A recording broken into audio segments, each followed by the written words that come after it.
Evening greetings. आप सभी का मिडिल सर्विस में स्वागत है। लगभग एक सप्ताह हो चुका रहेगा ना यीशु मसीह के पुनरुत्थान होकर। और ज़रा सोचिए इस 40 दिन के बीच में क्या क्या गड़बड़ी होती है। अगर आपके पास अपडेट्स है तो हमें लिख भेजिएगा, क्योंकि मिस्टर एंड मिसेस लियोबास और थोमा का वो क्वेश्चन और पतरस की 153 मछलियाँ, लेकिन इन सारी चीज़ों में इज़राइल के पास एक आशा है, वो कि उसका चरवाहा आज उसके साथ है। वो जो था, जो है और जो आने वाला है, वो आज उनके बीच में प्रगट रूप में घूम रहा है। Let's sing this song and prepare our hearts to receive his word. अपने हृदयों को तैयार करें। प्रभु परमेश्वर, हम धन्यवाद देते पिता इस खूबसूरत क्षण के लिए। आशीषित करना इस सभा को, इस आराधना को यीशु मसीह के नाम से मांगते हैं। हम सब कहेंगे आमीन। आमीन।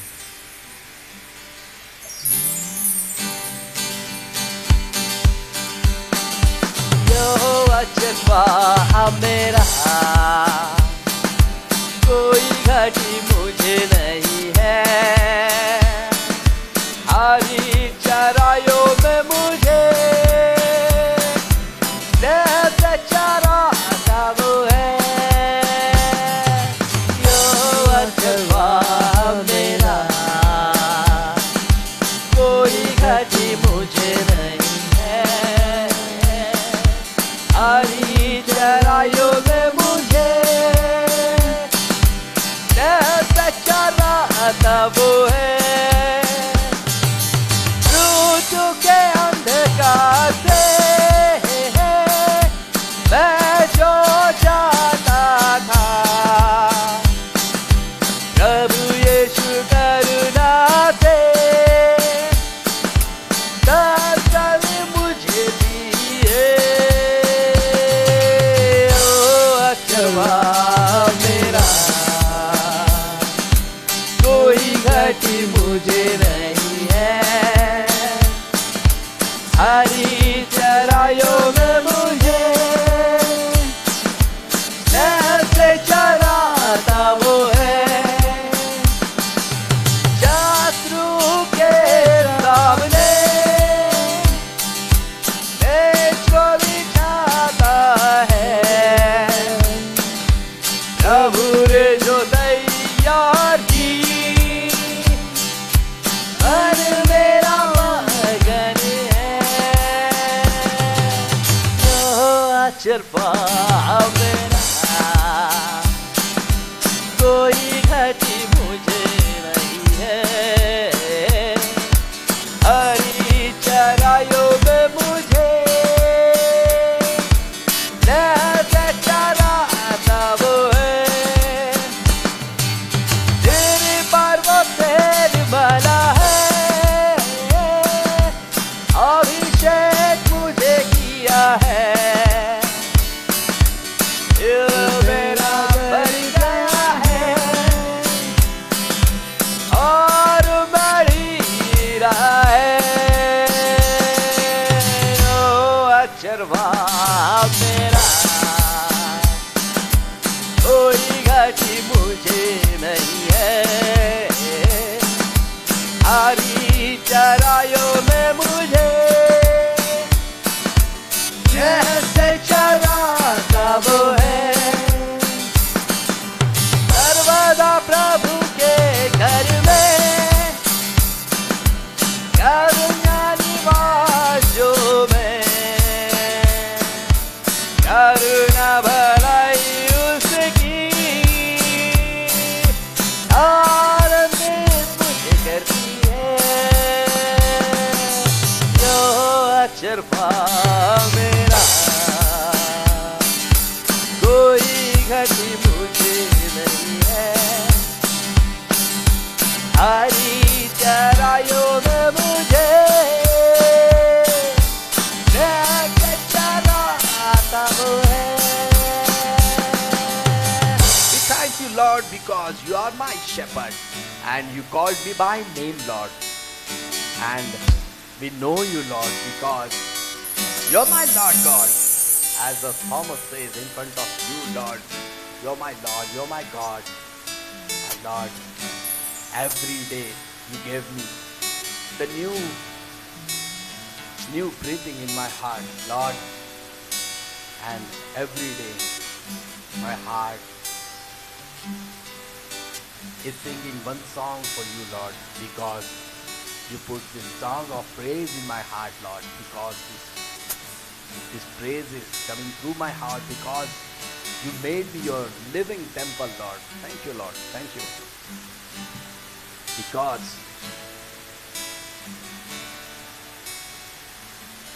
God is good all the time. He put a song of praise in his heart of mine. God is good all the time. Through the darkest night, his light will shine. God is good.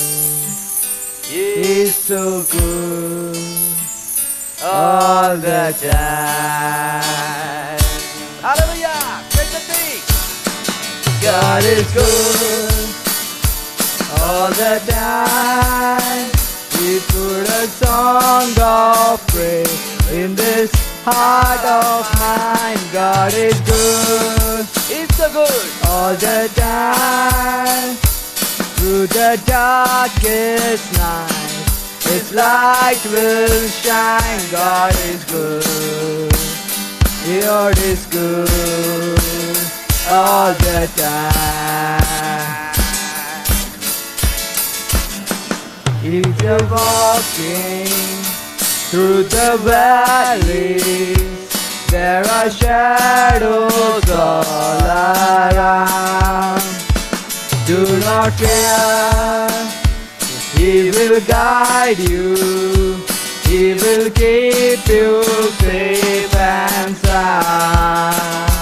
He has promised to never leave you, nor forsake you.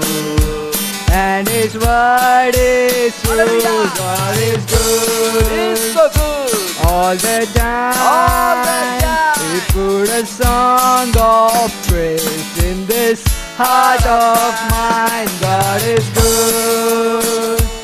All the time.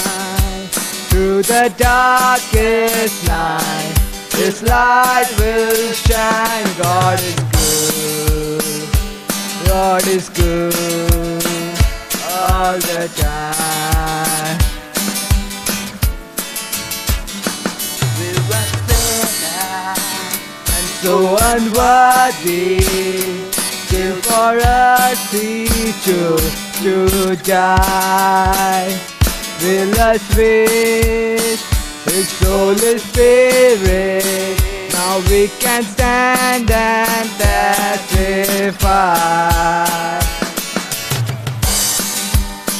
It's everlasting and His mercy, it will never end. God is good all the time. He put a song of praise in this heart of mine. God is good all the time. Through the darkest night, His light will shine. God is good. God is good all the time. Though I may not understand all the plans You have for me, my life is in Your hand. Through the eyes of faith, I can clearly see God is good all the time. He put a song of praise in this heart of mine. God is good all the time. Through the darkest night, His light will shine. God is good. God is good all the time.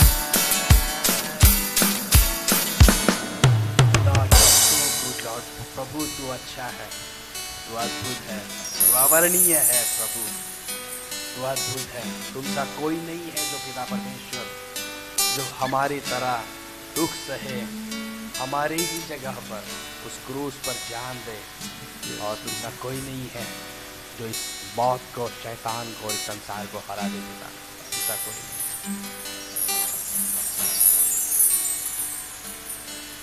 तुमसा कोई नहीं, तुमसा कहीं नहीं, अब है पूरा यकीन। तुमसा कोई नहीं, तुमसा कोई नहीं, तुमसा कहीं नहीं, अब है पूरा यकीन। तुमसा कोई नहीं, यीशु मसीह, ओ महिमा तेरी गाए आसमां, गाए जमीन।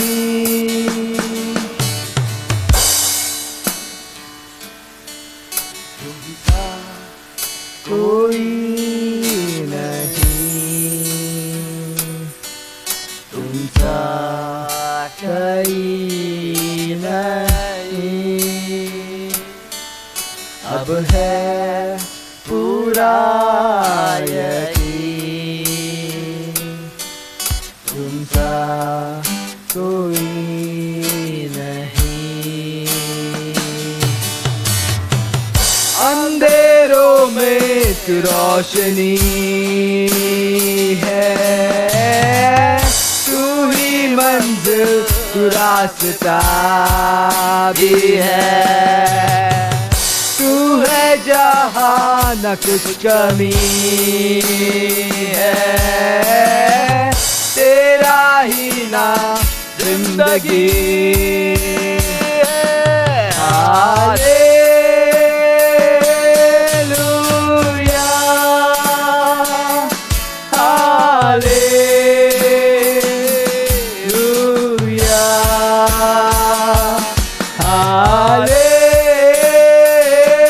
हालेलुया,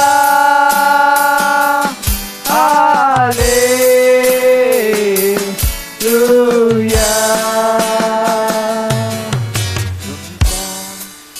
कोई नहीं, तुमसा कोई नहीं। हाँ प्रभु, इस जगत में भी, जगत किसी और को मैं कैसे दे सकता हूँ, क्योंकि प्रभु ना तूने मुझे किसी पशु पक्षी की तरह, ना तूने मुझे पेड़ पौधों की तरह बनाया। प्रभु, इस दुनिया में सबसे अद्भुत रचना तूने इंसान को बनाया, क्योंकि तू खुद बहुत खूबसूरत है, तू खुद बहुत खूबसूरत है।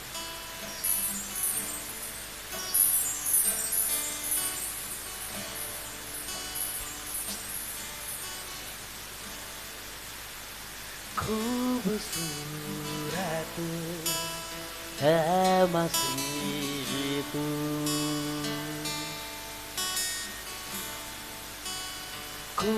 खूबसूरत है मसीह तू, खूबसूरत है मसीह तू। इस कलम से लिखो तेरे चेहरे पे जो बात, तेरे चेहरे पे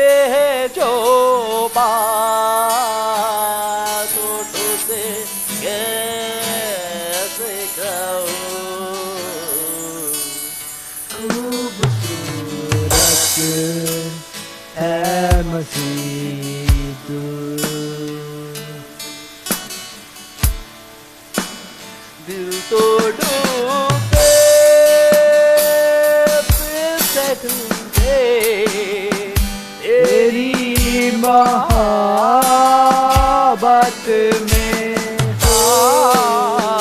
दिल तो डूबे, फिर से डूबे तेरी मोहब्बत में। तेरा चेहरा जो ना देखो, तेरा चेहरा जो ना देखो, फिर भला कैसे जीऊं। तेरे चेहरे पे है जो बात, तेरे चेहरे पे है जो बात, तो से कैसे कहूँ।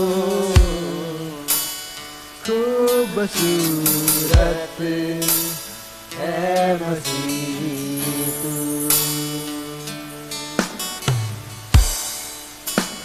कर सके बयान फरिश्ते तेरी मोहब्बत को। कर सके बयान फरिश्ते तेरी मोहब्बत को।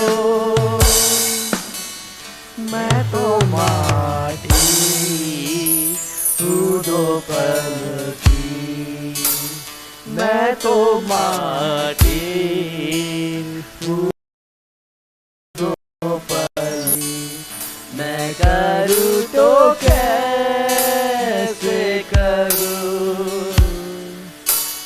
तेरे चेहरे पे है जो बात, तेरे चेहरे पे है जो बात, तो से कैसे कहूँ। खूबसूरत है मसीह तू, खूबसूरत है मसीह तू।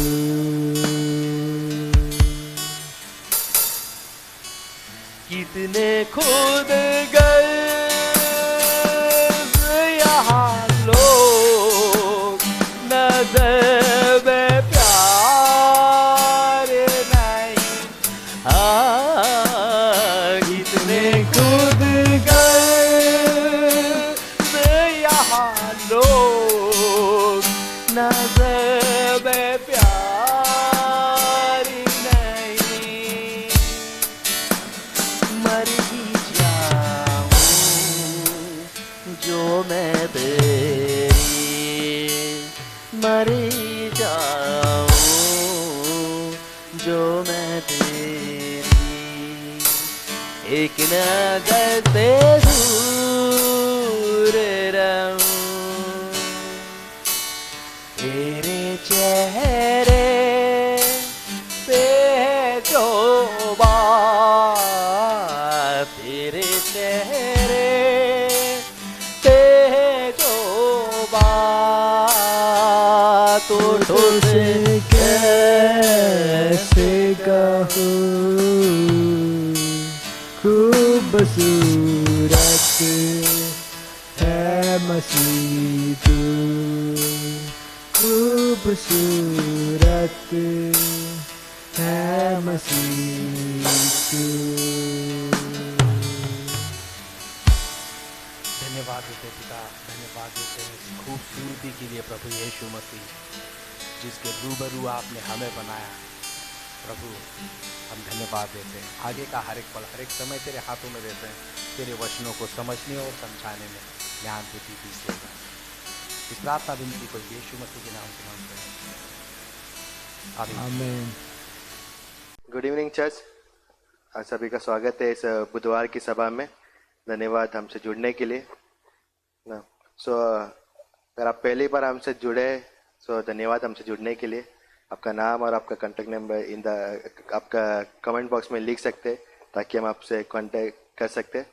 और प्लीज़ हमारे चैनल को सब्सक्राइब करना ना भूलें, ताकि आपको जो भी वीडियो हम करेंगे या फिर जो भी लाइव सर्विस होगे वो आपको उसका नोटिफिकेशन मिलते रहे। सो ज़्यादा कुछ अनाउंसमेंट नहीं है। बाइबल कॉलेज जैसा चल रहा है ऑनलाइन वैसे ही रहेगा, जूम पर होगा ना। अगर आपके पास लिंक नहीं है तो आपको मिल जाएगा। हम व्हाट्सएप पे हम लिंक शेयर करते ना। और डिटेल ना, आप स्क्रीन पे प्रार्थना का डिटेल दे सकते हैं, कॉन्टैक्ट नंबर ना। आपको अगर कोई प्रार्थना है करवाना है आपको, या फिर कोई सलाह की जरूरत है, आप हमारे ना जो नंबर स्क्रीन पे दिख रहा है उस पर आप कांटेक्ट कर सकते ना। किसी भी समय पे ना, पास्टर्स का नंबर है तो आप कांटेक्ट कर सकते हैं। और आपका ऑफर डिटेल स्क्रीन पे ऑफरिंग डिटेल्स देख सकते हैं ना। आप आपका ऑफरिंग ऑनलाइन दे सकते हैं ना, या फिर आप हमारे चर्च ऑफिस में आके कैश में आप दे सकते हैं। आपका जो ऑफरिंग समय रहेगा बुधवार से शुक्रवार के दिन में 12 से 4 के बीच में। सो आप ऑफिस में आके दे सकते हैं। धन्यवाद इसके लिए।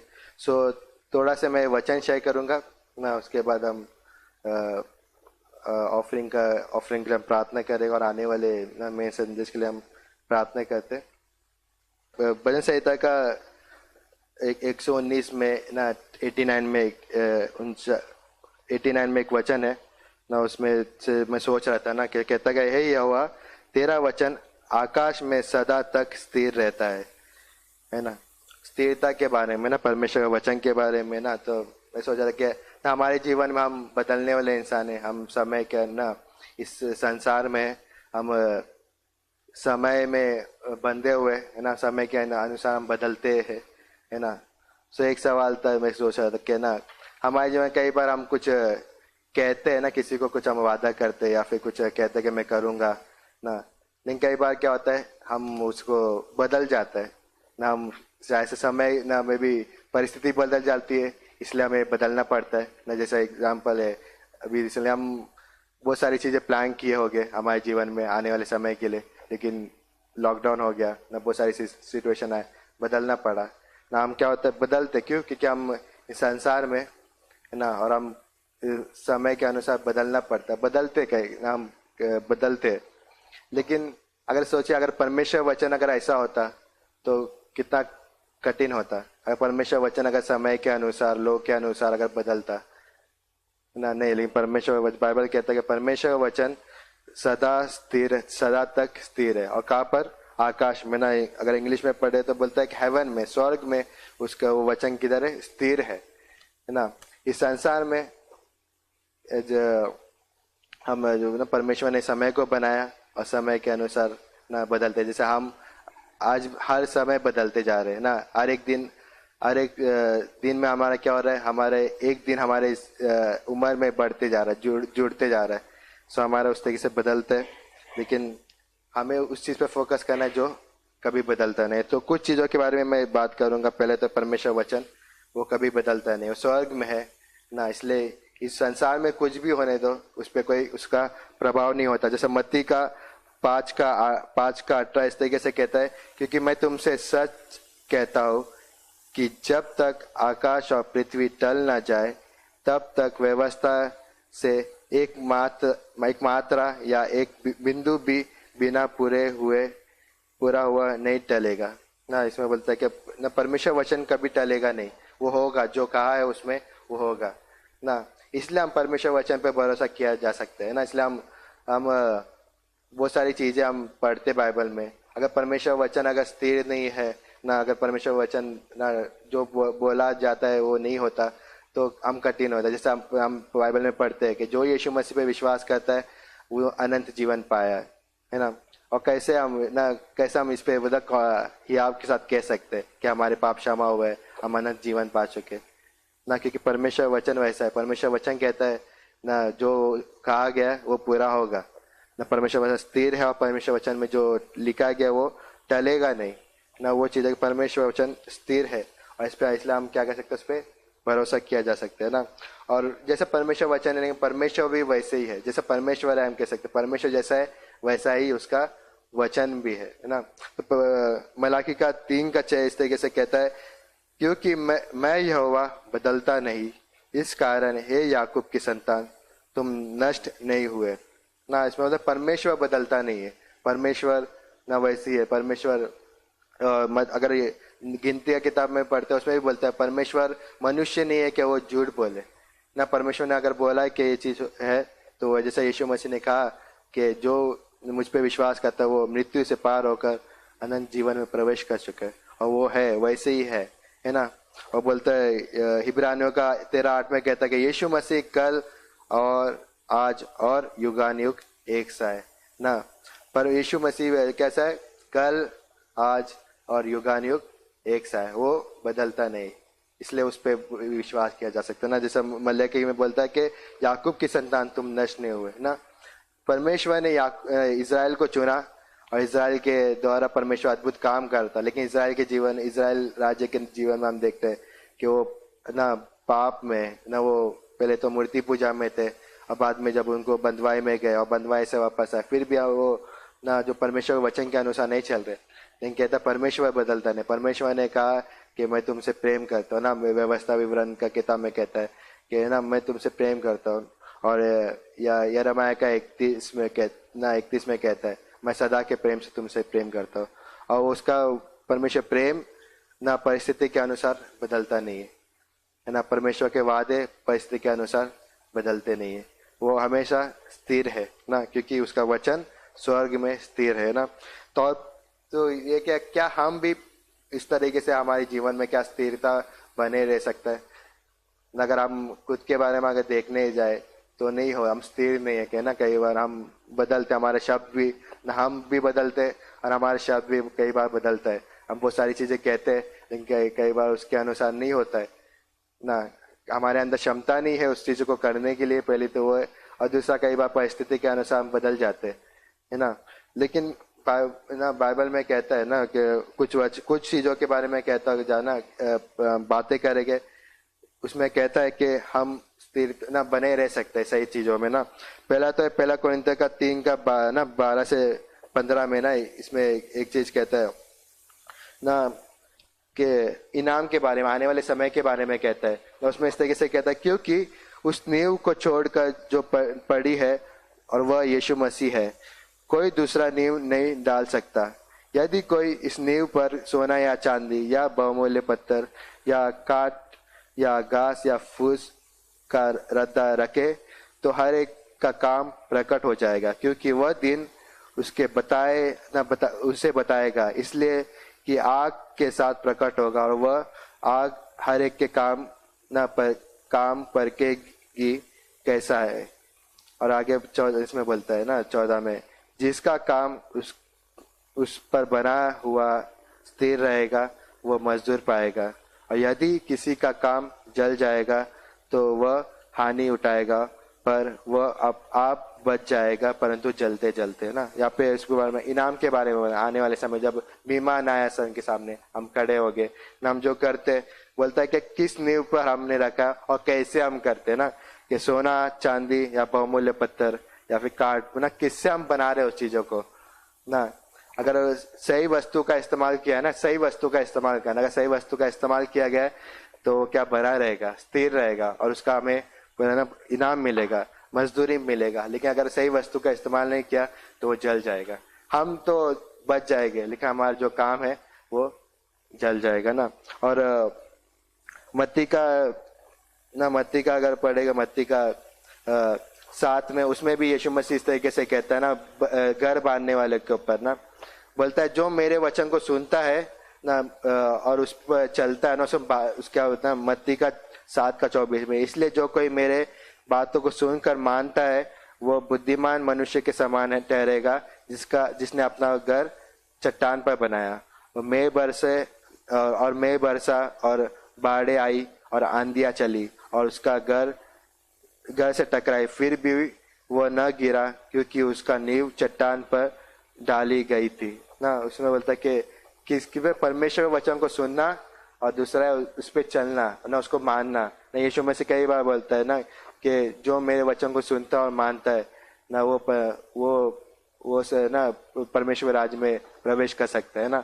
और वैसे हम भी है ना कि हम परमेश्वर के नाम पर परमेश्वर वचन को सुनते और मानते, वो चीज है।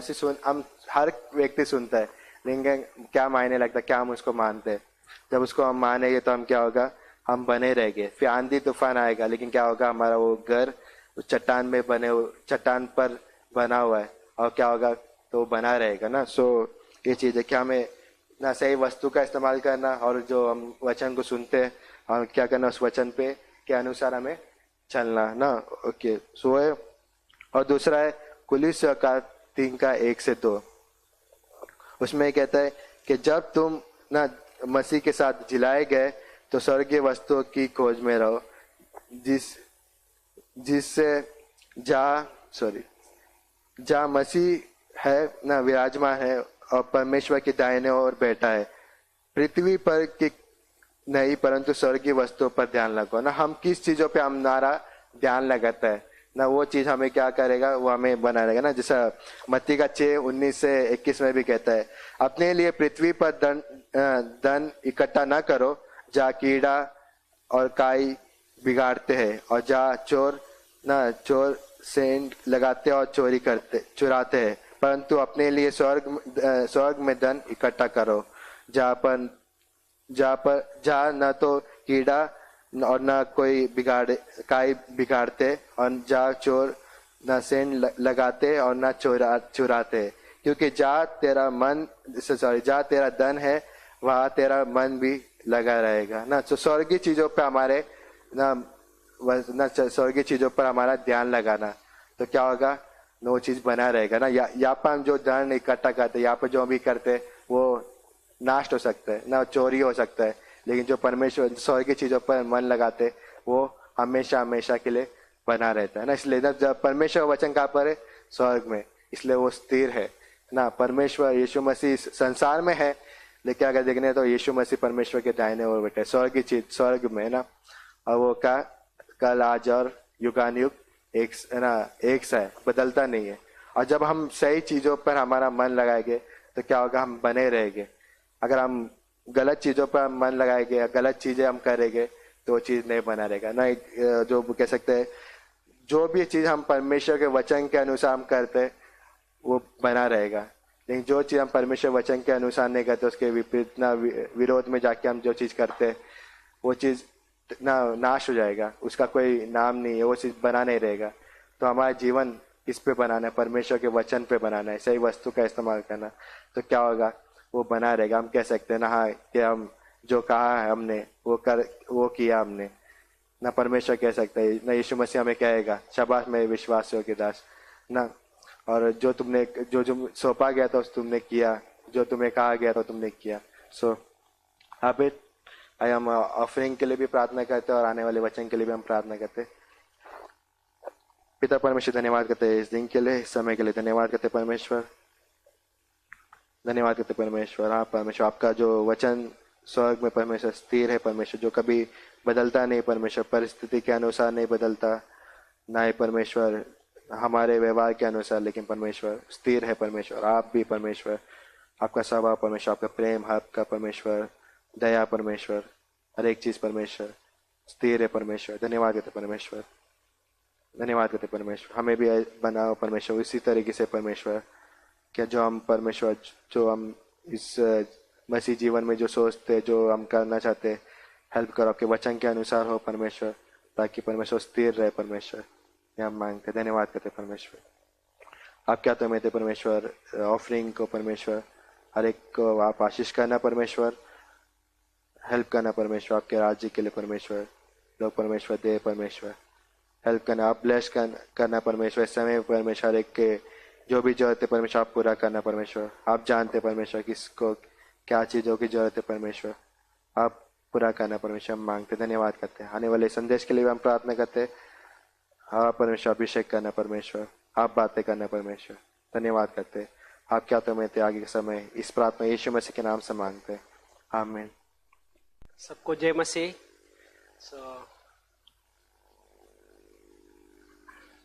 वचन पढ़ने से पहले एक छोटी सी प्रार्थना करते हैं।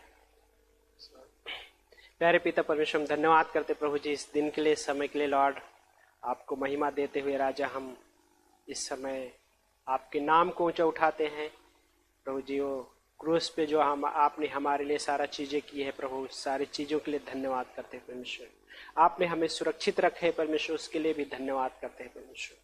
प्रभु हम मांगते हैं कि लॉर्ड हमें पवित्र आत्मा के द्वारा लीड कीजिए, सामर्थ दीजिए प्रभु, और बुद्धि दीजिए प्रभु, और हर एक सुनने वाले जो परमेश्वर उनको प्रभु टच करना परमेश्वर, और आपके प्रेम के द्वारा, आपके उपस्थिति के द्वारा हमारी प्रार्थना है प्रभु। धन्यवाद करते हैं यीशु मसीह के नाम से, आमीन।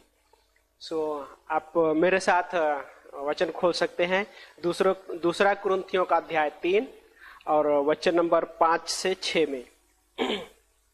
तो इस पंक्ति में यहाँ पे इस तरह से लिखा है, यह नहीं कि हम अपने आप में इस योग्य हैं कि समझे कि स्वयं कुछ कर सकते हैं, पर हमारी योग्यता तो परमेश्वर की ओर से है। वचन नंबर 6 में, जिसने हमें नई वाचा के सेवक होने के योग्य बनाया, अक्षर की वाचा नहीं परंतु आत्मा की, क्योंकि अक्षर तो मारता है परंतु आत्मा जिलाता है। यहाँ पे पौलुस अद्भुत तरीके से कुछ चीजें बात कर रहा है। पहले योग्यता के बारे में बात कर रहा है कि हमारी योग्यता अपने आप से नहीं है ना, हम किसी व्यक्ति की, और देन उसके बाद कह रहा है कि हमारी योग्यता जो है वो किसकी ओर से है, परमेश्वर की ओर से है। और अद्भुत हिस्सा है कि यस हम सबको पता है ना कि जो हमारी जो योग्यता किसके आधार पे है, किसकी ओर से है। लेकिन इस दुनिया में जो योग्यता है इंसान के ज्ञान के अनुसार होती है, इंसान की बुद्धिमत्ता के अनुसार होती है। इंसान अपने बलबूते पे योग्यता रखता है ना। कई बार उस इंसान उस चीज को बढ़ावा भी देता है कि आप कितने योग्य हो, लेकिन जब हम परमेश्वर के सामने खड़े होते हैं तो हम योग्य नहीं है कि वो चीजें कर सके, या हमें सबको पता है कि हम योग्य नहीं थे स्वर्ग के। हम पाप की क्षमा पाने के लिए हम योग्य नहीं थे, लेकिन परमेश्वर का जो अनुग्रह की वजह से हम योग्य बनाए गए, और परमेश्वर ने हमें उस योग्य बनाया। और देन अगला हिस्सा पौलुस यहाँ पे कह रहा है कि जिसने हमें नई वाचा का सेवक होने की योग्य बनाया। फिर से एक चीज, कैसे क्या बनाया? नई वाचा का सेवक होने का योग्य बनाया। और फिर पौलुस बातें कर रहा है कि अक्षर की नहीं है ना, वो जो वाचा है कैसा है? अक्षर की नहीं, लेटर नहीं। क्यों? परंतु आत्मा की है वाचा। क्यों? और उसका रिजल्ट बता रहा है कि लेटर क्या करता है, जो अक्षर क्या है वो मारता है, परंतु आत्मा जिलाता है। यहाँ पे ये दो तीन चीजें जो एक अद्भुत हिस्सा है कि हमारे पास एक गॉड ने एक वाचा दी है, और वो वाचा अक्षर की नहीं परंतु किसकी है वाचा? वो आत्मा की वाचा। और परमेश्वर ने हमें एक नई वाचा दी है। यिर्मयाह का अध्याय 31 अध्याय वचन नंबर 31 में नई वाचा दी है। और मत्ती का 26 अध्याय और वचन नंबर 28 में जब देखते हैं तो वहां पे प्रभु यीशु मसीह कम्युनियन के टाइम पे उन्होंने लहू में वाचा बांधी है। और लूका का 22 अध्याय वचन नंबर 20 में भी देखते हैं तो वहां पे भी यीशु मसीह ने लहू लेकर कहा, ये मेरी नई वाचा का वो लहू है। नई वाचा जो गॉड ने दिया है वो किसके द्वारा है? आत्मा की वाचा, उसके बारे में कहा है यहाँ पे पौलुस ने। इब्रानी का अध्याय 8 और वचन नंबर 8-9 के अनुसार वहां पे जब हम पढ़ते हैं तो परमेश्वर कहता है कि उसके अनुसार जब गॉड ने इजरायलियों के साथ वाचा बांधी कि जब मिस्र देश से इजरायलियों को छुड़ा कर परमेश्वर लेकर आ रहा था तो गॉड ने उनके साथ वाचा बांधी। और वाचा क्या था कि एक लेटर जैसा, वहां पे एक लेटर है ना, अक्षर की वाचा थी। लेकिन उसी वाचा को, उसी आज्ञाओं को आज यहूदी जो थे उस समय, जो यीशु मसीह के विरोध में थे, शास्त्री फरीसी जो थे वो लोग विरोध में थे, लेकिन इसी अक्षर को इस्तेमाल कर रहे थे। लेकिन क्या था उसमें? जीवन नहीं था। लेकिन परमेश्वर ने हमें वो वाचा दी है और वो आत्मा की वाचा है, और उसमें क्या है? एक जीवन है। क्योंकि पौलुस क्या कह रहा है यहाँ पे कि अक्षर तो मारता है लेकिन आत्मा जिलाता है ना। और पहला कुरिन्थियों का 8 अध्याय वचन नंबर 2 में लिखा है कि ज्ञान घमंडी बना देता है, लेकिन प्रेम से उन्नति होती है। मैं कुछ हिस्सों में आना चाह रहा हूं, और वो हिस्सा ये है कि परमेश्वर की नई वाचा। मैं एक चीज सोच रहा था कि परमेश्वर की नई वाचा एक वो भी है जो परमेश्वर का प्रेम की वाचा, और गॉड ने उस प्रेम की वाचा जब प्रेम में बांधा, और वो वाचा अनकंडीशनल है ना। और हम सबको पता है कि परमेश्वर का जो प्रेम है बिना शर्त का प्रेम है, और परमेश्वर ने जब मनुष्य से उस स्थान पे आके बात कर रहा है तो बिना शर्त के बातें किया, और वो भी आज भी परमेश्वर हर एक इंसान से उसी तरीके से बात करना चाहता है। और बाइबल कहता है कि रोमियो का अध्याय 5 वचन नंबर 5 के अनुसार कि परमेश्वर ने, है ना, हर एक विश्वास करने वाले व्यक्ति के जीवन में पवित्र आत्मा के द्वारा परमेश्वर ने अपने प्रेम को क्या किया, हृदयों में उड़ेला। उस नई वाचा को कहां पे, उस हृदय में उड़ेला, और वो क्या है, परमेश्वर का प्रेम। नई वाचा वो किस तरीके से है, लाइक वो आत्मा की वाचा है, और लहू में वाचा बांधा, और प्रेम में वाचा, है ना। ये चीजें, मैं कुछ हिस्सों में आना चाह रहा था। रोमियो का अध्याय 13 और वचन नंबर 8 में एक पंक्ति है, बहुत अद्भुत पंक्ति है। लाइक सारी पंक्तियां अच्छी हैं, अद्भुत है ना, ये नहीं, लेकिन हम कई बार जब कुछ हिस्सों पे आते हैं तो उन हिस्सों के बीच में लाइक कुछ जो बातें वचन बातें करता है, टच करता है, और वो अद्भुत हिस्सा होता है। रोमियो का अध्याय 13 वचन नंबर 8 में इस प्रकार से कहता है कि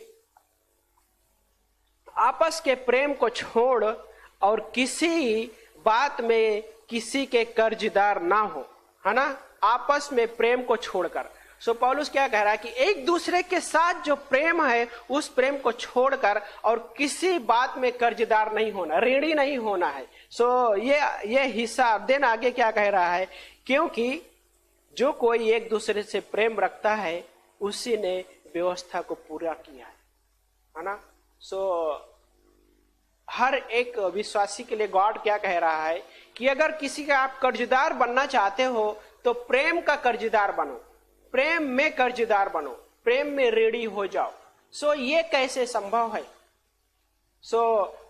पौलुस, है ना, प्रेम के बारे में, एक दूसरे से प्रेम के बारे में बताया कि एक दूसरे से साथ प्रेम करना और एक दूसरे को उत्साहित करना। मैंने, है ना, हम प्रेम भी एक नई वाचा का हिस्सा है। लेकिन मैं एक हिस्से पे आना चाह रहा हूं, और वो है प्रोत्साहन करना, एक दूसरे को प्रोत्साहन करना और आत्मिक उन्नति के लिए। मैं ये एक कहानी में सोच रहा था, यूसुफ का स्टोरी में सोच रहा था, यूसुफ और यूसुफ के भाइयों के कहानी जो उसमें है। यूसुफ के भाइयों ने यूसुफ को क्या किया, खड्डे में डाल दिया, और खड्डे में डालने के बाद एक जानवर को मारा, और उसके जानवर के लहू से उसके कपड़े को, उसके कपड़े में लहू लगाया, और उस कपड़े को क्या किया, यूसुफ के पिता के पास उसके भाइयों ने उस कपड़े को दिया, और यूसुफ शोकित हुआ, वहां पे शोक मनाया कि मेरे बेटों को किस प्रकार से, है ना, मार डाला गया। लेकिन मैं एक हिस्सा सोच रहा था कि यूसुफ के भाइयों ने यूसुफ को गड्ढे में डाला और देन उसके बाद बेच डाला, लेकिन यूसुफ के पास एक हिस्सा था, और वो यूसुफ के हृदय में एक परमेश्वर की और नई वाचा का हिस्सा था। और नई वाचा का हिस्सा किस प्रकार से था, जो हमने अभी पढ़े कि अक्षर तो मारता है लेकिन आत्मा जीवित करता है, जिलाता है। उसके पास वो वाचा थी जो आत्मा की वाचा, इस वजह से। और दूसरा क्या था, उसके पास प्रेम की वाचा थी। जब उसके भाइयों ने जब मिस्र में, जब पूरे देश में अकाल पड़ गया, तो मिस्र में गए जब अनाज के लिए, तो वहां पे उसके भाइयों से मुलाकात होती है। तो वहां पे यूसुफ ने बदले की भावना से यूसुफ ने अपने भाइयों को नहीं देखा, क्योंकि उसके पास, यूसुफ इस बात को समझ रहा था कि उसके पास प्रेम की वाचा है जो परमेश्वर ने उसके साथ बांधी थी, और वही वाचा में वो भी ऑपरेट कर रहा था। और दूसरा क्या था, उसके पास आत्मा की वाचा थी। आत्मा की वाचा दोष लगाने के उद्देश्य से नहीं देखती है, वो फॉरगिवनेस के उद्देश्य से देखता है सो हर एक विश्वासी के जीवन में जब तक ये हिस्सा नहीं होता कि दोष न लगाने के उद्देश्य से देखना, ये बहुत इंपॉर्टेंट है कि हर एक व्यक्ति को, हर एक मसीही भाई या बहन को दोष न लगाने के उद्देश्य से देखना। और ये किसका रोल है? नई वाचा का रोल है ना? आत्मा की वाचा का रोल है जो क्या करता है, उसमें जीवन है। क्यों? अक्षर मारता है। अक्षर मीन्स लेटर, है ना? लेटर किल्स बट स्पिरिट क्या करता है? गिव लाइफ, है ना? लाइफ देता है। सो जब एक मसीही किसी भी भाई या बहन को, आत्मिक विश्वासी भाई बहन को जब उस वाचा में देखता है, नई वाचा में और आत्मा की वाचा में, उस प्रेम की वाचा में, तब वो दोष लगाने की नजर से नहीं देख सकता। उसको उस नजर से देखेगा कि वो उसको उन्नति कर सके। और ये हिस्सा बहुत इंपॉर्टेंट है कि हर एक मसीही भाई बहन एक दूसरे को उन्नति के नजर से देखना, प्रोत्साहन की नजर से देखना। और कई बार मैं इस हिस्से को यहाँ पे इस स्थान पे लाके सोच रहा हूँ कि मैं सोचता भी और आज भी मैं वही सोच रहा हूँ कि हस्बैंड वाइफ के रिलेशन में भी वही चीज लेकर आना कि उन्नति के स्थान पे लाके सोचना, उस नई वाचा में सोचना। हस्बैंड अपने वाइफ को उस नई वाचा में सोचे, और नई वाचा आत्मा की वाचा जहां पे एक जीवन देता है, प्रेम की वाचा जहां पे उन्नति के बारे में सोचता है। यस, मिस्टेक है, ऐसा नहीं है कि कोई भी मिस्टेक नहीं करेगा हस्बैंड वाइफ के रिलेशन में। हस्बैंड से भी मिस्टेक हो सकती है, वाइफ से भी मिस्टेक हो सकती है। लेकिन क्या जो परमेश्वर मुझे जिस वाचा में देख रहा है, क्या मैं हस्बैंड या वाइफ, हस्बैंड अपने वाइफ को उस वाचा में देख रहा है? वाइफ क्या अपने हस्बैंड को उस वाचा में देख रहा है? क्यों यहां पे सवाल आता है? सवाल इसलिए क्योंकि योग्यता जो मिली है आप और हमारे योग्यता के अनुसार वो नहीं मिला है हमें, और ये मुख्य हिस्सा है। और कई बार जब हम हम और इवन हर एक हस्बैंड और हर एक वाइफ अपनी योग्यता देखने लग जाता है, तब वो एक दूसरे को उत्साहित नहीं कर सकता है परमेश्वर के राज्य के लिए। इवन सिर्फ परमेश्वर के राज्य के लिए नहीं, बल्कि घरों के हिस्सों में भी उत्साहित कर सकता है। उस प्रेम में वो देख सकता है जो परमेश्वर ने हमें और आपको देखा, है ना? क्योंकि जब मैं इस स्थान पे आता हूं कि मेरी जो योग्यता है मेरे ज्ञान के अनुसार नहीं है, मेरी बुद्धिमत्ता के अनुसार नहीं है, मेरी अच्छाई के अनुसार नहीं है, बल्कि परमेश्वर के अनुसार मुझे योग्यता मिली हुई है। परमेश्वर की उस अनुग्रह के अनुसार योग्यता मिली है। सो मैं क्यों नहीं एक दूसरे को उस योग्यता में देखूं कि परमेश्वर के प्रेम की योग्यता में, परमेश्वर की जो नई वाचा के उस हिस्से में देखना। क्यों? क्योंकि वहां पे मेरा रोल नहीं है, वहां पे परमेश्वर का रोल है। क्योंकि परमेश्वर ने लाइक लहू में नई वाचा बांधी है। उस लहू में, जिस लहू को यीशु मसीह ने उस क्रूस पे बहाया, आप और हमारे लिए, सारी इंसानी जाति के लिए उस क्रूस पे लहू बहाया, और वो लहू बहाकर उसने हमें उस लहू में एक वाचा बांधी। और वो वाचा कैसी है? नई वाचा कह रहा है परमेश्वर। यिर्मयाह का अध्याय 31 से 30 में क्या बोलते हैं कि नई वाचा का हिस्सा है वो, और वो नई वाचा में एक जीवन है, क्योंकि वो आत्मा की ओर से वाचा है ना? और जब वहां पे एक विश्वासी एक दूसरे को देखता है, तब उसको प्रोत्साहन कर सकता है, उसको आत्मिक उन्नति की ओर से लेके जा सकता है ना? क्यों लेके जा सकता है? लाइक हमें यह नहीं है कि हम मजबूत या कमजोर लाइक उस तरह से, या पुराना या नया उस तरीके से देखना, या मैं योग्य हूं या वो योग्य नहीं है, उसके अनुसार नहीं देखना। अगर ऐसे देखता है तब वो विश्वासी हो या अविश्वासी हो, एक दूसरे को उस दोष लगाने की नजर से देख सकता है वो, और देखता भी है। और कैसे कि उसको उस नजर से देख सकता है कि जिस नजर से शैतान देखता है, और शैतान हमेशा वो दोष लगाने की नजर से ही देखता है। और शैतान कई बार विश्वासी के माइंड में भी इस चीज को डालना चाहता है कि जब आप किसी को देखो तो दोष लगाने की नजर से देखो। वो परमेश्वर के संपूर्ण कार्य में देखने के लिए हमेशा उन चीजों से दूर रखना चाहता है। लेकिन हमें परमेश्वर के उस संपूर्ण काम में हर एक विश्वासी को देखना है कि परमेश्वर ने मेरे लिए सब कुछ पूरा कर दिया है, तो मेरी जो योग्यता है मेरे अनुसार नहीं है, वो परमेश्वर के अनुसार मुझे योग्यता मिली है। और वही योग्यता की लायक कई बार है ना, इस संसार में योग्यता है ना, हम सबको पता है कि किस के अनुसार देखा जाता है ना। कई बार सुंदरता के अनुसार देखा जाता है, सुंदरता, ब्यूटी है ना। और दिन कई बार नॉलेज, बुद्धिमत्ता, उसके अनुसार धन, ये सब चीजें देखा जाता है। लेकिन परमेश्वर ने जब आपको और हमें चुना तो उसने योग्यता नहीं देखी। सो मैं और आप कौन होते हैं, या एक हस्बैंड कौन होता है, या एक वाइफ कौन होती है कि उसको उसके अनुसार योग्यता को देखें।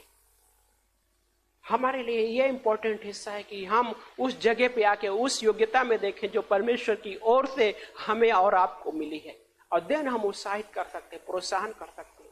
और परमेश्वर के राज्य में जब आप एक दूसरे को प्रोत्साहित करते हैं, तब आप एक आत्मिकता की ओर बढ़ते हैं। जब बाय द वे कई बार यह हिस्सा कठिन हो जाता है लोगों को, एक दूसरे को प्रोत्साहन करना उस नई वाचा में। क्यों नई वाचा में? आत्मा की वाचा में, क्योंकि वहां उसमें एक जीवन है। वही जीवन जो यीशु मसीह ने हमें जीवन दिया, वो जॉय लाइफ, यूहन्ना का अध्याय 1 और वचन नंबर 4 में लिखा हुआ है। और वो पंक्ति क्या कहती है यूहन्ना का अध्याय 1 और वचन नंबर 4 में, कि वचन नंबर 4 में क्या कहता है कि उसमें जीवन था और वो जीवन मनुष्यों की ज्योति था। उसमें जीवन था और वही जीवन आप में और हम में दिया। तो हमारी योग्यता भाई हमारे अनुसार नहीं है, वो योग्यता उस पुत्र के अनुसार मिली है आपको और हमें। और बाय द वे हर एक जो नया भी पर्सन इस चीज को स्वीकारता है, यीशु मसीह के नाम में विश्वास करता है, यीशु मसीह को अपने उद्धारकर्ता के रूप में स्वीकारता है, और वही जीवन प्रभु यीशु मसीह उसको भी देता है। वही योग्यता प्रभु यीशु मसीह उसको भी उसके भी लाइफ में ऐड कर देता है। सो हमें उस स्थान पे आके सोचना है, उस स्थान पे आके देखना है जो परमेश्वर जिस तरीके से देखता है। परमेश्वर ने आपको और हमें देखा तो किस नजर से देखा? उसने हमें प्रेम की नजर से देखा, उस नई वाचा में देखा उसने, और आत्मा की वाचा में उसने देखा हमें जब आया वो परमेश्वर, तो हमें दोष लगाने की नजर से नहीं आया। यस, उसको पता था कि हर एक इंसानी जाति पापी है, लेकिन जब वो आया तो किस उद्देश्य से आया? वो इस उद्देश्य से आया कि हमें वो छुटकारा दे, और छुटकारा देकर हमें योग्य बना दे, और वो भी स्वर्ग की नागरिकता हमें दे दे। वो स्वर्ग के योग्य बनाया भी उसने। और वो कैसे? उस अनुग्रह के द्वारा। अनुग्रह की परिभाषा यही है कि लाइक जिसके हम योग्य नहीं थे उसके योग्य बना दिया हमें उसने। और हम इसलिए हमें भी एक दूसरे को ग्रेस देना है, एक दूसरे को अनुग्रह देना है, एक दूसरे को अनुग्रह में देखना है। क्यों? रोमियो का अध्याय 14 और वचन नंबर 4 में बोलता है, वहां पे बहुत अद्भुत हिस्सा है। लाइक 14 अध्याय वचन नंबर 4 में बोलता है, तू कौन है जो दूसरे के सेवक पर दोष लगाता है? उसका स्थिर रहना या गिर जाना उसके स्वामी पर ही अवलंबित है, और वो स्थिर कर दिया जाएगा, क्योंकि प्रभु उसे स्थिर करने में सामर्थ्य है। सो यहाँ पे लाइक हम कौन हैं कि एक दूसरे को जो दोष लगाएं? हर एक व्यक्ति का परमेश्वर के सामने गिरना और उठना उस पर ही निर्भर करता है। और परमेश्वर के पास इतना सामर्थ्य है कि वो परमेश्वर कभी भी उसको उठा सकता है। सो जब परमेश्वर उठाएगा तो दोष लगाने वाला लज्जित होना पड़ेगा उसको। सो मेरा कहने का मतलब यह है कि मैं क्यों उस नजर से देखूं, दोष लगाने की नजर से? क्यों मैं जब परमेश्वर उसको उठाएगा तो क्यों मैं उस स्थान पे आऊं कि जब मुझे शर्मिंदा होना पड़े? और यही चीज हर एक रिलेशन में इंपॉर्टेंट है। हस्बैंड वाइफ के रिलेशन में भी इंपॉर्टेंट है, एक मसीही के साथ उस रिलेशन में इंपॉर्टेंट है, एक मसीही फ्रेंड के रिलेशन में इंपॉर्टेंट है, इवन पेरेंट्स के भी। यस, करेक्शन जरूरी है, बाय द वे, ऐसा नहीं करेक्शन नहीं है, लेकिन एक प्रोत्साहन देते हुए वहां पे वो हिस्सा इंपॉर्टेंट है ना। मसीह ये नहीं कहता है कि करेक्शन की जरूरत नहीं। यस, करेक्शन की जरूरत है, लेकिन जब एक विश्वासी या किसी को करेक्शन भी कर रहा है तो वो करेक्शन इस तरह से होना चाहिए कि वो फिर से उठ सके, है ना। उस तरह से करेक्शन हो जाए। अक्षर मारता है, लेकिन वो अक्षर के उस हिस्से में नहीं लेकर आना है, वो आत्मा की वाचा उस हिस्से में। और क्योंकि वहां पे एक लाइफ है, और जब एक विश्वासी उस हृदय से एक दूसरे को देखता है, देन उसको ऊपर उठा सकता है फिर से, और वो परमेश्वर के राज्य के लिए फिर से आगे बढ़ सकता है और उसकी उन्नति हो सकती है। और बाय द वे ये प्रैक्टिकल चीजें हैं और हो सकता है आप इसको इस्तेमाल लाइक अपने मसीह जीवन में इस्तेमाल करके देख सकते हैं, क्योंकि हमने देखी है, क्योंकि हमें गॉड ने लाइक हमारे पास्टर टीचर के द्वारा और हमारे अगुओं के द्वारा वो चीजें हमने रिसीव किया है, और वही चीज हम भी लाइक मैं भी वही चीजें यहाँ इसलिए बोल रहा हूँ क्योंकि मेरी ओर से नहीं है, परमेश्वर की ओर से ये चीजें हुआ है और परमेश्वर की ओर से मुझे भी मिला है और मैंने भी वही रिसीव किया है। और मेरी भी योग्यता लाइक मेरे आधार पे नहीं है, अगर मेरी योग्यता मेरे आधार पे होती तो आज हम इस तरह से नहीं खड़े हो सकते, इस तरह से हम निडरता के साथ नहीं खड़े हो सकते, इस तरह से हम नहीं परमेश्वर के सामने जा सकते थे, क्योंकि हमारी जो योग्यता है हमारे ज्ञान के अनुसार नहीं है, हमारी ब्यूटी या सुंदरता के अनुसार नहीं है, हमारी बुद्धिमत्ता के अनुसार नहीं है ना। हमारी योग्यता उस मसीहा के द्वारा हमें मिली है, क्योंकि उस मसीहा ने हमें आपको और हमें उसने अपने कीमती लहू के द्वारा खरीदा है और उस लहू में उसने एक वाचा बांधी है, उसके लहू का एक वाचा है, एक लहू में एक वाचा है और वो वाचा बहुत ब्यूटीफुल है और उस वाचा में लाइफ है, लाइफ। और वो लाइफ कौन सा? वो लाइफ आप और हम लेके एंजॉय कर सकते हैं, है ना। जब कोई गिरता है तो उसको उठाने के उद्देश्य से देखना, जब कोई फेल होता है तो फिर से उसको फिर से रिस्टोरेशन के उस जगह पे लेकर आना, आप उसके लिए प्रोत्साहन का कारण बन सकते हैं, है ना। और ये by the way husband wife के भी रिलेशन में वही है। यस, ऐसा कोई व्यक्ति नहीं है कि वो फेल नहीं होगा, गिरेगा नहीं, ऐसा कोई व्यक्ति नहीं है, कभी भी हो सकता है। लेकिन हमें या हर एक हस्बैंड वाइफ के लिए भी वही है कि एक दूसरे को उस स्थान से देखना जिस स्थान से परमेश्वर देखता है, और देन वो चीजें लेके आगे बढ़ना है ना, परमेश्वर से रिसीव करना और परमेश्वर देन आगे बढ़ना। और यही परमेश्वर, यही एक विश्वासी उद्देश्य है विश्वासी जीवन का।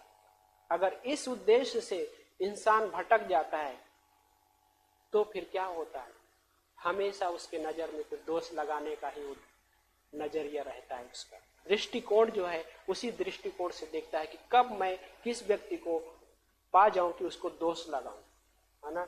उस दृष्टिकोण से हमेशा देखता है, क्योंकि वो दृष्टिकोण परमेश्वर की ओर से नहीं, वो दृष्टिकोण शैतान की ओर से है ना, शैतान की ओर से है, जो हमेशा शैतान मनुष्य को दोष लगाने की नजर से देखता है ना। प्रकाशित वाक्य के अध्याय में लिखा हुआ है।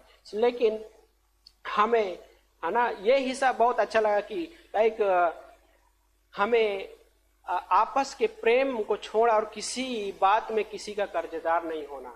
सो यूसुफ अपने भाइयों को उस नजर से देखा, उस वाचा में देखा जो नई वाचा लाइक आत्मा की वाचा थी और लहू में वाचा थी और प्रेम में वाचा थी। उस वाचा में अपने भाइयों को उसने देखा और इस वजह से लाइक वो क्षमा कर सका और उनको अपना सका, है ना। लेकिन उसके भाइयों ने इतना होने के बावजूद भी उसके भाइयों ने वही उसी हिस्सों में देखा, उसके भाइयों ने उस नई वाचा में नहीं देख पाए, आत्मा की वाचा में नहीं देख पाए, और इसलिए वो क्या कहते हैं कि अभी भी लगता है वो हम उसे कहीं पलटा ना ले, बदला ना ले, है ना। यहाँ पे लेकर आके लाइक उस तरीके से वो लोग सोचते हैं। लेकिन यूसुफ अपने भाइयों को किस उसमें देखता है? नई वाचा में देखता है, आत्मा की वाचा में देखता है और प्रेम की वाचा में देखता है, और उनको लाइक फिर से उस रिलेशन को रिस्टोरेशन के उस स्थान पर लेकर आया। यूसुफ उसके भाइयों ने नहीं लेकर आए, क्योंकि उनके भाइयों के पास कौन सा हिस्सा था? लेटर का, है ना, वाचा थी, अक्षर की ये वाचा थी उन भाइयों के पास। लेकिन यूसुफ के पास डिफरेंट था। उनके पास, यूसुफ के पास क्या था? आत्मा की वाचा, लहू में वाचा थी जो परमेश्वर ने उसके साथ बांधी थी, और दूसरा क्या था? तीसरा प्रेम की वाचा। और इस वजह से अपने भाइयों को रिसीव करता और देखते के बाद में लाइक वो फिर से पूरा फैमिली रेस्टोरेशन पर ले आके खाना एक दूसरे के साथ मिल पाते हैं। और उसका पिता फिर से लाइक वहाँ पे पूरा फैमिली मिल पाती है और वो फिर से एक साथ रह पाते हैं, क्योंकि यूसुफ के पास प्रेम की वाचा थी। यूसुफ के पास वो लहू में जो वाचा यीशु मसीह ने बांधी वो वाचा उसके पास थी, और उसके पास आत्मा की वाचा थी, और इस वजह से वो एक दूसरे को लाइक भाइयों ने गलती किया, लेकिन उसने अपने भाइयों को उस नजर से नहीं देखा, उस अक्षर की वाचा में नहीं देखा। क्यों? अक्षर मारता है लेकिन आत्मा जिलाता है, और वहां पे उसने देखा। और जो रोमियो का 13 अध्याय वचन नंबर 8 में हिस्सा है कि उस यूसुफ ने ये इस हिस्से पे आया कि वो प्रेम का कर्जदार बन गया। लाइक प्रेम में एक दूसरे का कर्जदार होना और किसी बात में नहीं। और वो हिस्सा हमें भी लाइक हर एक विश्वासी के लिए भी यही है, यदि आप किसी का कर्जदार होना चाहते हैं तो क्या परमेश्वर के प्रेम में कर्जदार हो है आप। और ये इंपॉर्टेंट है, और ये संसार में नहीं है, शैतान के पास ये नहीं है ना, और ना ही संसार में कभी मिल सकती है ये चीजें। प्रेम में कर्जदार होना है ना, ये संसार ये चीज को नहीं सिखा सकता, क्योंकि संसार के पास नहीं है। लेकिन हमारे पास परमेश्वर का वचन है, परमेश्वर का एक वाचा है, हमारे पास नई वाचा है, वो लहू में वो नई वाचा है। लाइक इस तरीके से हमारे पास गॉड ने क्रिया प्रोवाइड किया हमें, और हमारी योग्यता लाइक हमारी ओर से नहीं है, उसकी ओर से वो योग्यता है। और इस तरीके से हम आगे बढ़ सकते हैं एक दूसरे को प्रोत्साहन करते हुए। और लाइक फिर एक हिस्सा था लास्ट में कि इसी अध्याय में, जो कि दूसरा कुरिन्थियों का ही उसी पंक्ति में है ना, उस पंक्ति में एक चीज बोल रहा है कि हाँ, कि वचन नंबर 5 में कि हम अपने आप में इस योग्य हैं कि यह नहीं कि हम अपने आप में इस योग्य हैं कि समझे कि स्वयं कुछ कर सकते। यहाँ पे कि हम खुद से कुछ भी नहीं कर सकते, ये रोल। और जब मैं खुद से कुछ करने जाता हूँ तो वो क्या होता है हमेशा मेरे साथ लाइक वो जब खुद से कुछ करने जाते तो वो चीजें बिगड़ने के स्थान पे आ सकती है। लेकिन जब मैं मसीह के द्वारा वो चीजें करने के लिए आता हूँ या जाता हूँ, और देन वो रिस्टोरेशन के उसमें हो सकता है, पुनर्स्थापना के उद्देश्य से हो सकता है। और परमेश्वर हमेशा पुनर्स्थापना के उद्देश्य से ही देखा, इसीलिए उसने लाइक उस मेमने को अनंत में वध किया गया। अगर परमेश्वर पुनर्स्थापना के उद्देश्य से नहीं देखता तो परमेश्वर अपने पुत्र को अनंत में वध नहीं करता, आप और हमारे लिए अनंत में वध नहीं करता। उसने अपने पुत्र को अनंत में वध किया, अनंत में, क्योंकि वो परमेश्वर ने देखा मानव जाति पाप में गिरने वाली, लेकिन परमेश्वर ने फिर से रेस्टोरेशन के उद्देश्य से देखा कि फिर से हम फिर से उन मनुष्य जाति को रेस्टोरेशन पुनर्स्थापना में लेकर आए, है ना। जैसे गॉड ने कहा कि आओ हम मनुष्य को अपने स्वरूप में बनाए, लेकिन अनंत में स्वरूप बनाने के बाद भी आनंद, उसके पहले भी गॉड ने इस सेंटेंस को इस तरह से बोला, आओ हम मनुष्य को फिर से रेस्टोरेशन में लेकर आए, उस पुनर्स्थापना में लेकर आए। और उस पुनर्स्थापना में ले आने के लिए उसने अपने पुत्र को हमारे और आपके लिए, इस पूरे मानव जाति के लिए उस क्रूस पे बलिदान कर दिया। और आज जो कोई भी उसको स्वीकारता है वो उस रेस्टोरेशन का पार्ट बन जाता है। और परमेश्वर हर एक उस व्यक्ति को उस स्थान पे लेकर आता है जो एक पुनर्स्थापना का स्थान है, लाइक पाप से क्षमा देकर। और हम पाप से क्षमा पाए हुए व्यक्ति हैं, तो हमारे लिए ये है कि हम उस उद्देश्य से देखें जो परमेश्वर देखता है हर एक मसीह को, है ना, हर एक विश्वासी को। और हमें उस तरीके से देखना है कि हमें भी एक दूसरे को पुनर्स्थापना के नजर से देखना है, एक दूसरे को प्रोत्साहन देते हुए आगे चलना है। क्योंकि इस दुनिया में ऐसे अभी कंडीशन चल रहा है कि हर एक व्यक्ति को उत्साहित हो करने की जरूरत है, हर एक व्यक्ति को प्रोत्साहन करने की जरूरत है, और प्रोत्साहन की जरूरत है ना। और यही है कि हमें लाइक ये जो समय चल रहा है, एक लॉकडाउन कोरोना का स्थिति हो, यहाँ पे वो वही हर एक व्यक्ति को दर्द में हो सकता है ना, और लेकिन उसको उस प्रोत्साहन की जरूरत है और उसको प्रेम की जरूरत है, उस प्रेम की वाचा में देखने की जरूरत है ना, उस नई वाचा में देखने की जरूरत है। और हम सबको भी वही जरूरत है और हम परमेश्वर के उस दृष्टिकोण से हमें देखना है ना। सो आमीन। आइए प्रार्थना करते हैं। प्यारे पिता परमेश्वर, हम धन्यवाद करते हैं लॉर्ड इस दिन के लिए, इस समय के लिए लॉर्ड जो आपने हमें दिया। प्रभु आप कितना अद्भुत परमेश्वर है कि प्रभु आपने हमें अनंत में प्रभु उस पुनर्स्थापना की नजर से देखा, उस दृष्टिकोण से देखा परमेश्वर। इसलिए आपने हमें बचाने के लिए अपने पुत्र को इस दुनिया में भेजा और वो पुत्र प्रभु यीशु मसीह ने हम इंसानी जाति के लिए उस क्रूस पे अपने आप को बलिदान कर दिया, संपूर्ण बलिदान कर दिया, जीवित भावता हुआ बलिदान कर दिया और हमें भी प्रभु छुटकारा दिया उसने।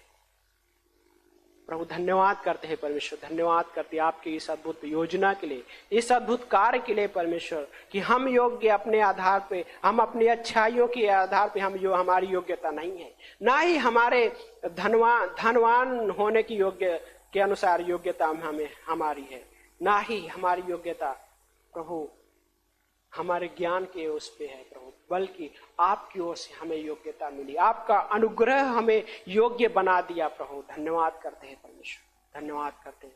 इस क्षण में प्रभु हम मांगते हैं प्रभु, जो लोग इस संदेश को सुन रहे हैं, जुड़े हुए हैं, मांगते परमेश्वर उनके जीवन में प्रभु हेल्प करना परमेश्वर की एक दूसरे को उस उद्देश्य से देख सके, पुनर्स्थापना के उद्देश्य से देख सके, एक दूसरे को प्रोत्साहन के उद्देश्य से एक दूसरे को देख सके, आत्मिक उन्नति की उद्देश्य से एक दूसरे को देख सके और वैसे आगे भी बढ़ सके परमेश्वर। धन्यवाद करते हैं परमेश्वर, आपकी महिमा प्रशंसा करते हैं राजा। हर एक व्यक्ति को जीवन को प्रभु आशीषित कीजिए प्रभु, धन्यवाद करते हैं। यदि आप पहली बार इस संदेश को सुन रहे या और भी इसके पहले आप सुने हैं, लेकिन यदि यीशु मसीह को अपना उद्धारकर्ता के रूप में नहीं स्वीकारे हैं, तो आपके लिए एक मौका है कि आप यीशु मसीह को अपना उद्धारकर्ता के रूप में स्वीकार सकते हैं। आप भी उस पुनर्स्थापना के हिस्सेदार बन सकते हैं। यीशु मसीह आपको फिर से रेस्टोरेशन करना चाहते हैं, आपके उस बिगड़े हुए लाइफ से फिर से रेस्टोरेशन के उस जगह में लाना चाहते हो परमेश्वर।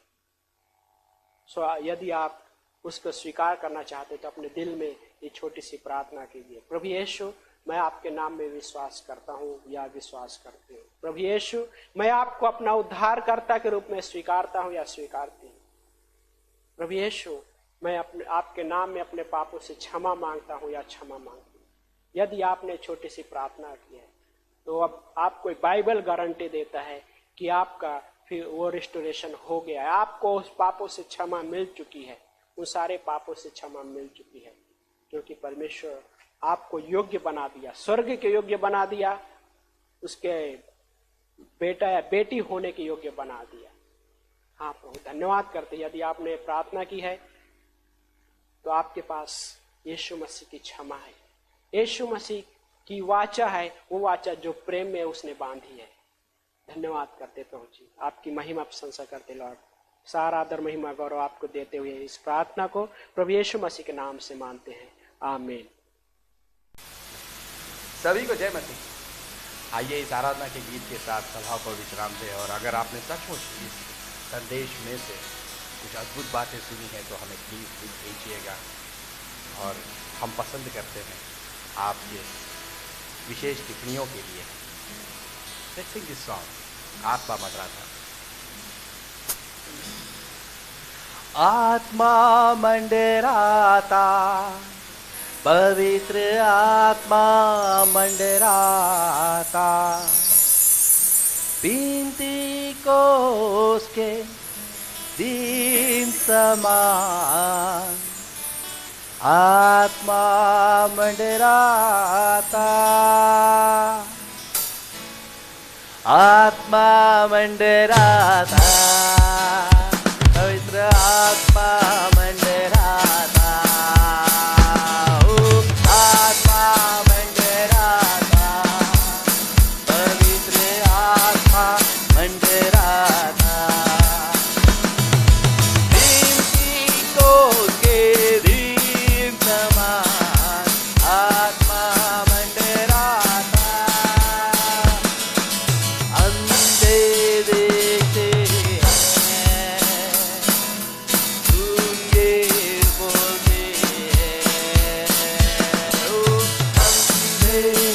देखते हैं, गूंगे बोलते हैं।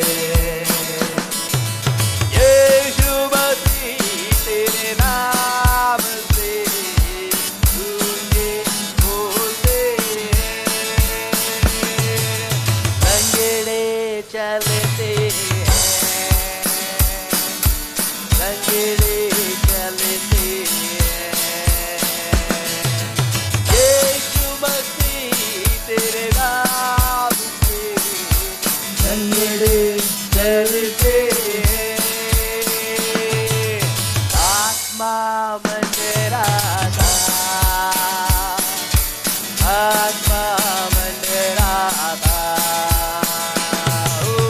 आत्मा मंडराता, पवित्र आत्मा मंडराता,